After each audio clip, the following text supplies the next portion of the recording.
3. Biology. Okay, let's talk about animals we don't see in the winter. Many animals hibernate during the cold months of the year. Basically, they go to sleep. Some animals hibernate in holes in the ground. Others sleep in caves, under bushes, or at the base of trees. Bears hibernate. So do cold-blooded animals, like frogs and snakes. When animals are hibernating, it seems like they're dead. They have slow heartbeats and they almost stop breathing.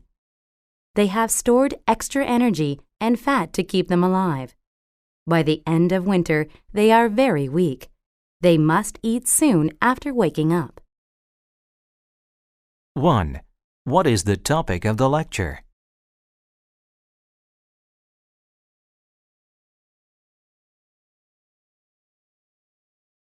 2. How does the professor explain the places for animals' hibernation?